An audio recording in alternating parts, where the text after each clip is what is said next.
আপনাদেরকে ছবি দেখায়, ছবি দেখানো দরকার। তারপরে একটু বলি, একটা রিপোর্টের একটু ছোট্ট বিশ্লেষণ করি, তার আগে আপনারা ছবি দেখেন। এই যে দেখেন, চিনতে পারছেন?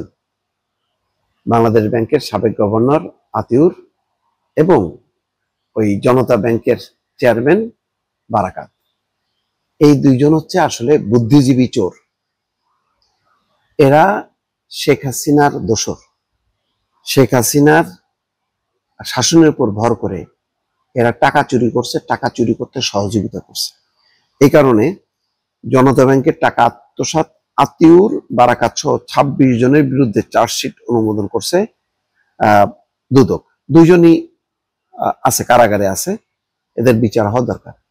এই লোকগুলো বিগত 15 বছরে মানে তাদের কাছে প্রত্যাশা ছিল যে তারা এই জালজালিয়াতি নির্বাচনের বিপক্ষে কথা বলবে, কিন্তু কথা তো বলেইনি, বরং তারা ওই স্বৈরাচারী শাসনের, ফ্যাসিবাদী শাসনের, লুটেরা শাসনের অংশ হিসেবে তারাও লুটপাটে অংশীদার ছিল।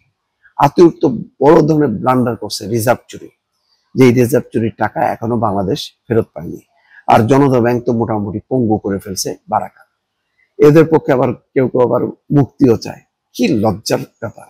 জনতা ব্যাংক থেকে ঋণের নামে 1130 কোটি টাকা আত্মসাতের মামলায় বাংলাদেশ ব্যাংকের সাবেক গভর্নর আতিউর রহমান, জনতা ব্যাংকের সাবেক চেয়ারম্যান অর্থনীতিবিদ আবুল বারাকাত সহ 26 জনের বিরুদ্ধে চার্জশিট অনুমোদন দিয়েছে দুর্নীতি দমন কমিশন।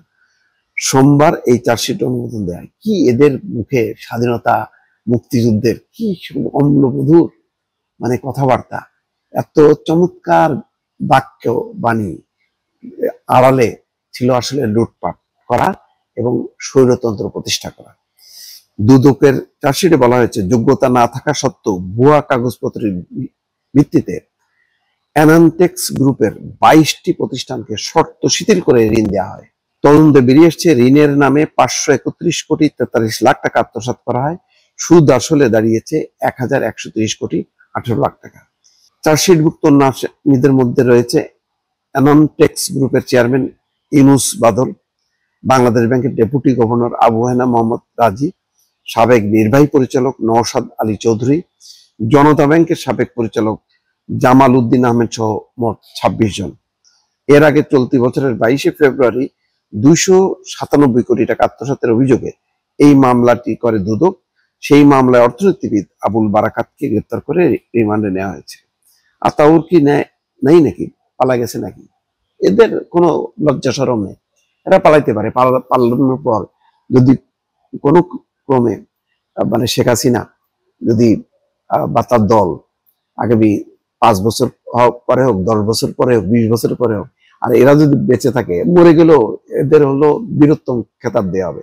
বীরত্তম খেতাব দিয়ে এদের পোলা, মেয়ে, নাতি, পুতি যা আছে বংশ পরস্পর ওই যে মুক্তিযোদ্ধা ভাতার মতন করে ভাতা চালু করে, কারণ এরা হলো বীর সেনানী। এরা হলো লুটেরা না, মানে জনতা ব্যাংক ধ্বংস করেনি, বাংলাদেশ ব্যাংকের কোনো সুনাম করেনি। এরা হচ্ছে উজ্জ্বল নক্ষত্র। উজ্জ্বল নক্ষত্র হিসেবে এদের মানে শহীদ বুদ্ধিজীবীদের মর্যাদা দিয়ে তাদেরকে আবার পুনর্বাসিত করবে, এই হচ্ছে অবস্থা। এই জন্য শুরুতেই বললাম, এই দুই বুদ্ধিজীবী চোর বাংলাদেশের যদি সর্বনাশ করে থাকে গত 15 বছরে, আমি মনে করি যে আওয়ামী লীগও না, এই বুদ্ধিজীবীর নামধারী কিছু লোক সবচেয়ে বেশি সর্বনাশ করছে। আওয়ামী লীগ কেমন এত চিহ্নিত, কিন্তু এই বুদ্ধিজীবীদের উপর একটা আশা ভরসা ছিল, এবং এরা আসলে আওয়ামী লীগকে প্রোটেকশন দিয়ে কাজ করছে। তো সুতরাং আওয়ামী লীগের চেয়ে বড় অপরাধী হচ্ছে এই সব লোকগুলো। দর্শক,